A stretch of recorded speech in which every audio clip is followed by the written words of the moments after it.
Creer es también pensar. Es epidémica la cantidad de creyentes cristianos que se mueven en las iglesias bajo un espíritu antiintelectualistas. De esto surgen las más distantes ideas al sagrado documento. Me centraré en enfocar alguna de esas ideas, luego desnudaré bíblicamente el sofisma de estos hermanos. Bajo la visión antiintelectualista, se acusan grandes ideas necesarias para una mejor comprensión y práctica del sistema de creencias bíblicas. Uno de los elementos que suelen criticarse de la forma más destructiva y miope es el uso de la razón. La razón en pleno siglo XXI no deja de ser presentada por algunos grupos de creyentes como uno de los grandes enemigos de la fe cristiana. Esto no es de extrañar cuando se está consciente de las corrientes de pensamientos que circulan en la presente centuria. Ya sobre posmodernidad he hablado en pasados artículos. Sin embargo, de forma recurrente me veo obligado a apelar a dicho término, pero no para efectos etimológicos, sino filosóficos. La posmodernidad sugiere en algunos ámbitos las más descaradas ideas de vida. En nuestros tiempos, el valor de las ideas no está en su nivel de verdad, sino en el pragmatismo. Hoy poco se pregunta si algo es verdad. La pregunta, por el contrario, es si una determinada cosa dará resultados. El valor epistémico de las ideas no parece ser un debate de interés. Cualquiera se podría sentir tentado a pensar que esto es solo cosa de la gente inconversa, nada más lejos de la realidad. Estos patrones, lo crea o no, son parte de la iglesia actual. El cristiano promedio no tiene interés en los debates teológicos, pues tal parece que la teología es una disciplina superflua, de la que solo hacen gala los faltos de espiritualidad. Es que pensar no es de cristianos. Una cosa es la fe y otra el intelecto. Donde hay razón no puede haber espíritu.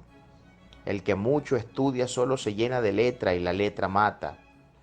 Esta última quizás sea una de las más usadas por los atacantes de la educación.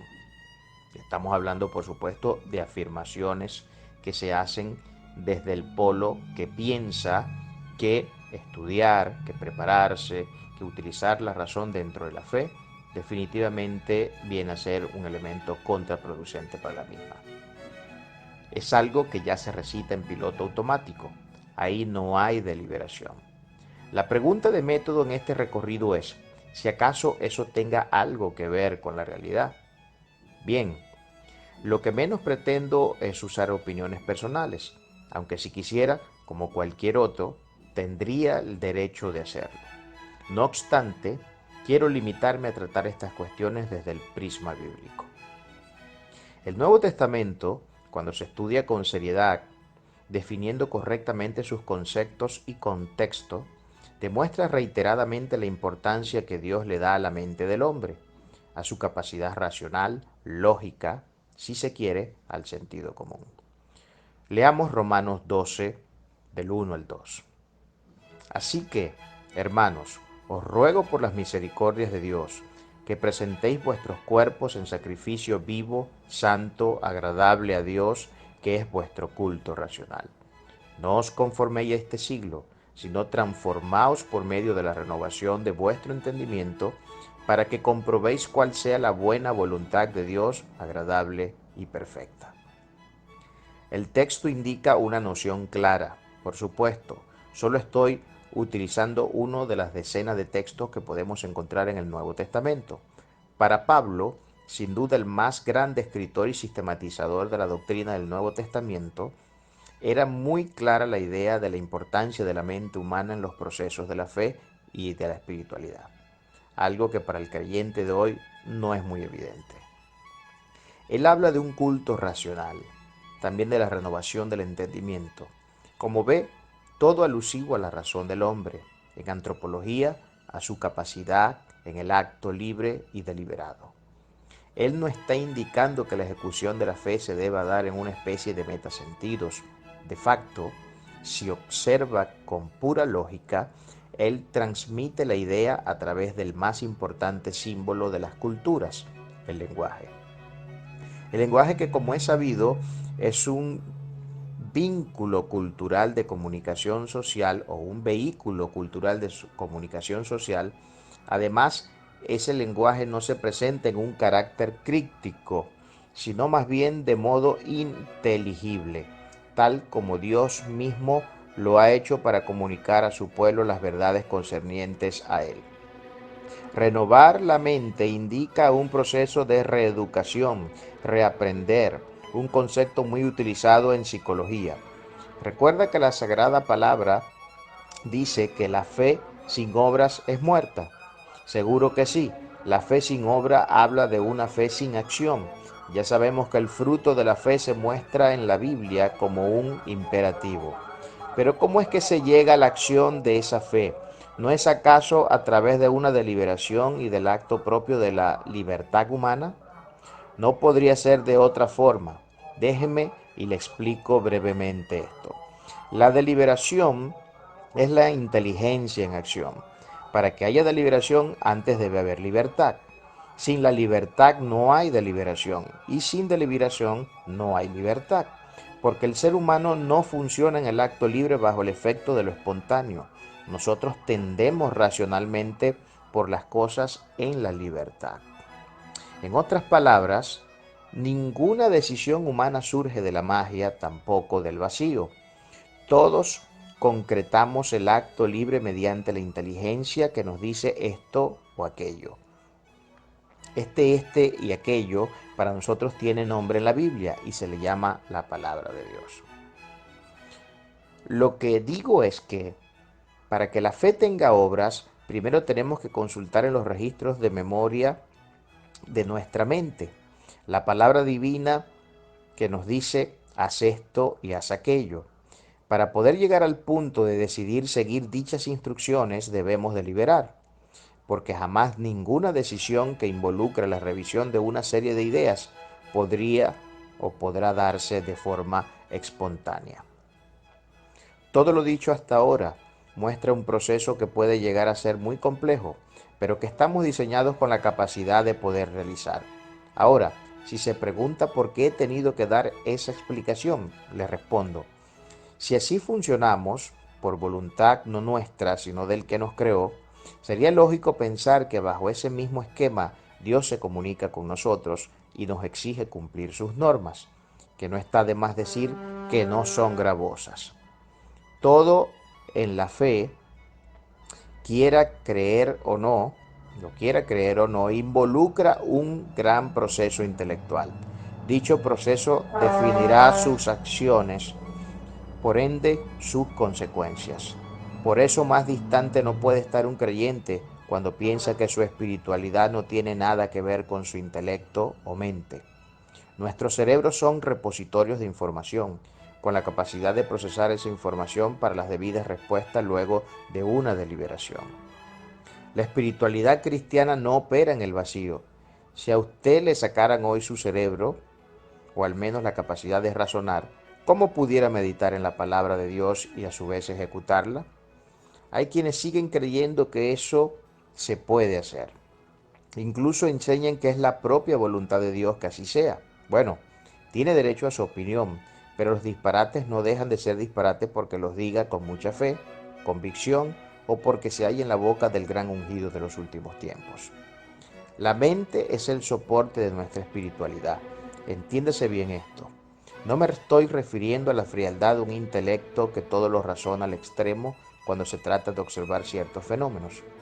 La razón debe tener su justo lugar. Ella es necesaria para la discriminación de ideas. De otra forma, no podría ejercer la obediencia a Dios, que es el núcleo central de nuestra práctica de fe. Por la ausencia de los procesos racionales dentro de la Iglesia de Cristo, es que tenemos los púlpitos ocupados de tantos farsantes de oficio, engañando con sus lavados de cerebros a los más simples. Josh McDowell dice que el creyente no puede dejar el cerebro detrás de la puerta de la iglesia, porque en la viña del Señor hay de todo, así lo afirma el sagrado texto. Además, no se puede olvidar cuán víctimas somos de nuestros propios corazones cuando éste no está ubicado correctamente. Y si me lo permite, tener bien ubicado el corazón indica ser alguien que use bien su cerebro, para integrar correctamente la fe que nos ha sido revelada. Cuando ahora entiendo que sobre este tema surgen muchas inquietudes, no podré dedicarme a escribir por acá sobre todas ellas. Hay quienes ven en el razonamiento como el enemigo causante de la frialdad de espíritu. ¿Será verdad esto? En realidad todos los intelectuales apagan el fuego de la fe o del Espíritu Santo. ¿Es el estudio responsable de la Biblia en la vida en general un agente negativo para la cristiandad? De ninguna manera. Por el contrario, la Biblia vez tras vez nos llama a prepararnos, no solo en lo que el sagrado texto consagra, sino en la mayor cantidad de aspectos de la vida. Primera de Tesalonicenses 5, 21, examinadlo todo, retened lo bueno. El libro de Proverbios, solo por mencionar uno, hace repetidamente un llamado a la inteligencia, la sabiduría y el conocimiento. La multitud de textos que hablan en ese sentido pueden llegar a ser abrumadores. Con todo, no faltan quienes siguen sosteniendo la tesis tan errada como esa de que la letra mata. Nada más descontextualizado que eso. Si la letra mata, ¿cómo es que somos salvos por medio de la palabra que nos enseña? ¿O cómo fue que usted y yo nos enteramos de que Jesucristo salva? ¿No es acaso mediante el testimonio sagrado? Eso es lo que muchos llaman que la letra mata. No hay manera bíblica de sostener esas incorrectas reacciones ante algo tan necesario como el saber. Saber que en el caso del cristiano debe comenzar en la Biblia como fuente textual de nuestra fe por antonomasia. Soy consciente de que el conocimiento puede llegar a envanecer, no tengo la menor duda. La misma palabra lo afirma. Pero ¿cuándo es que esto ocurre? ¿Acaso debe ser visto como una regla general? Que todo el que desea hacerse sabio mediante el conocimiento va a terminar envaneciéndose y convirtiéndose en un frío intelectual que menosprecia la espiritualidad. Creo que sería una grosería el solo hecho de pensar así. Se estarían violando cantidades de reglas y principios éticos. Cuando el saber es filtrado y canalizado por la palabra de Dios, la única consecuencia posible es la libertad plena, algo tan importante para el hombre. No existen mayores cadenas que la ignorancia. El hombre perece por falta de conocimiento. Culminando, estoy convencido de que la poca efectividad del cristianismo de muchos hoy se debe a la ignorancia de sus partes, principalmente de los que ofician en la enseñanza. Creer es también pensar. Para creer primero se debe pensar. Si no hay deliberación es imposible integrar algún tipo de creencia.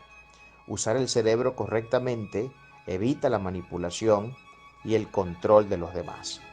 Mientras más ejercitemos el cerebro en la deliberación, en la integración de nuevos saberes, mayor será nuestra capacidad para entender los desafíos que se plantean en nuestra fe.